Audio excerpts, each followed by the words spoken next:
اللہ کرے جب بھی ہو انشاءاللہ. ہماری تو دعائیں ہیں کہ سب بخوبی اچھے طریقے سے سر انجام ہو. عمران خان صاحب جب بھی باہر آئیں گے تو کیا ہوگا؟ چند ایک چہرے جو اس وقت ملک سے باہر ہیں، جو اس وقت غلیظ زبان کا استعمال کر رہے ہیں، اسٹیٹ کے حوالے سے، پاکستان کے حوالے سے، پاک فوج کے حوالے سے، دیگر پولیٹیکل پارٹیز کے حوالے سے، ان تمام نریٹو سے وہ جو بھی باتیں کر رہے ہیں، جو غلاظت وہ کہہ رہے ہیں، وہ میرا خیال ہے آئی ڈونٹ نو آپ لوگ کیسے برداشت کرتے ہیں. ٹھیک، جب عمران خان صاحب باہر آ جائیں گے تو یہ پتہ کیا کہیں گے کہ جناب ہم آپ کی سپورٹ میں بولا کرتے تھے اور پھر ہمیں اس قدر ستایا گیا، اس قدر تنگ کیا گیا کہ ہمیں یہ ملک چھوڑنا پڑا، ہم چلے گئے باہر اور ہم آپ کے وفادار ہیں، اب ہم واپس آنا چاہتے ہیں، ہم واپس آ گئے ہیں، تو ہمارا خیال ضرور رکھیے گا.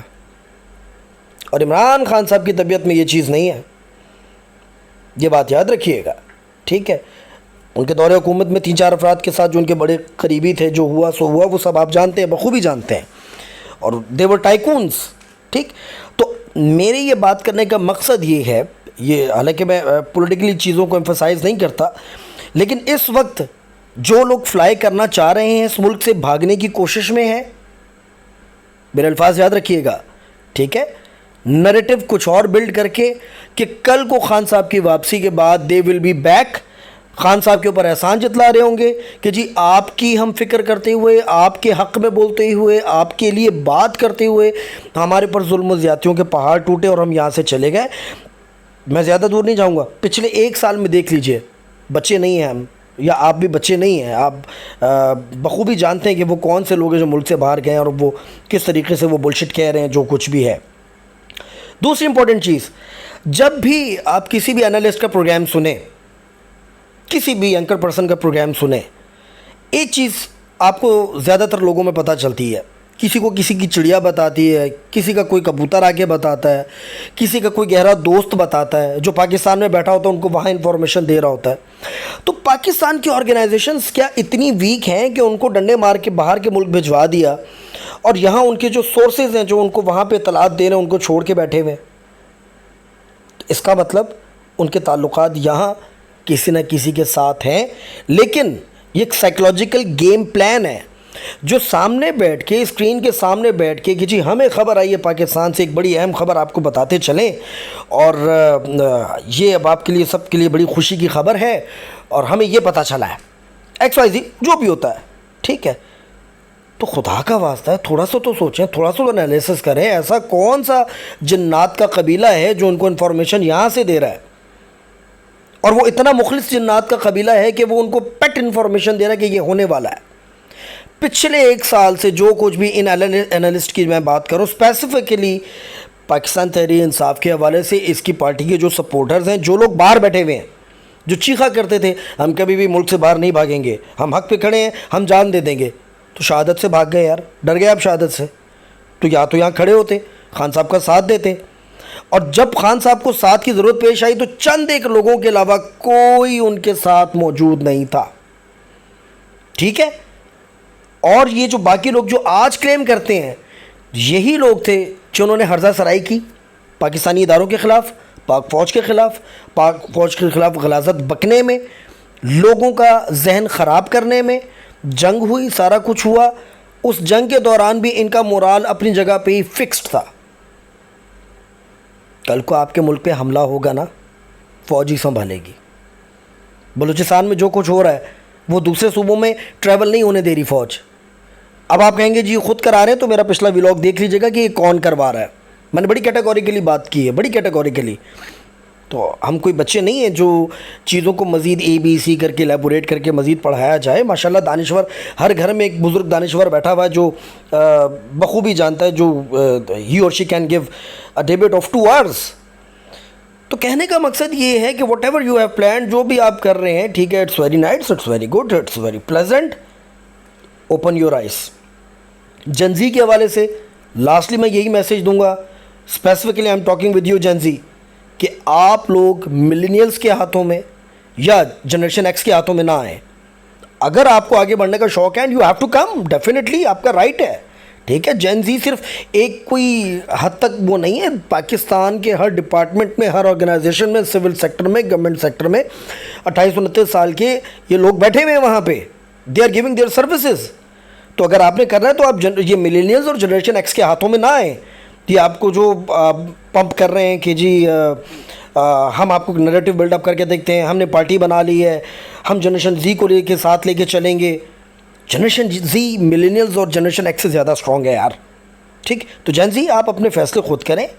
ٹھیک ہے, آپ اپنے طور پہ عقل مند ہیں, لیکن اس ریت کو مت دہرائیے گا. میری بات یاد رکھیے گا, آج تک پاکستان نے ترقی کیوں نہیں کی؟ اس وجہ سے نہیں کی کہ آپ نے وہ فیصلے نہیں کرنے جو ماضی میں ہمارے بڑے کرتے رہے ہیں. میں اپنے بڑوں کے خلاف نہیں ہوں. ٹھیک ہے, کوششیں بھرپور کی ہوں گی, کامیابی نہیں ہوئی. اس کا مطلب کہیں نہ کہیں پروسیس میں کوئی کمی تھی, کیلکولیشن میں کہیں نہ کہیں کوئی کمی تھی. تو اس چیز کی ایڈہیرنس آپ نے کرنی ہے, دماغ کو ٹھنڈا رکھتے ہوئے, جذبات سے نہ کھیلتے ہوئے. دشمن کی بھرپور کوشش ہے اس ملک کو توڑنے کی, دشمن کی بھرپور کوشش ہے آپس میں لڑانے کی, دشمن کی بھرپور کوشش ہے کہ آپ کو تعصب کی بنیاد پہ کھڑا کیا جائے, دشمن کی بھرپور کوشش ہے کہ آپ کو قومیت میں, ریسزم میں لایا جائے. تو میرا خیال ہے کہ جتنے میرے جاننے والے ہیں تو جن زی کے حوالے سے, تو وہ تو ان باتوں کو بخوبی سمجھتے ہیں. تو یہ جو میں یہ سولو کاسٹ کر رہا ہوں آپ لوگوں کے لیے کر رہا ہوں. آپ اپنے سوالات مجھے ضرور آگاہ کیجیے گا, اپنے سوالات سے کمنٹ سیکشن میں ضرور بتائیے گا. اور انشاءاللہ پھر یہ بھی ضرور بتائیے گا کہ نیکسٹ ہم کس چیز پہ پروگرام کو جو ہے کس بات کو لے کے چل سکتے ہیں. کشمیر والا ٹاپک ہمارا ڈیو ہے, اس کو انشاءاللہ ہم بعد میں ضرور ڈسکس کریں گے. ٹھیک ہے, چند ایک اور ٹاپکس پہ بھی ضرور بات کریں گے آئندہ آنے والے چند دنوں کے اندر.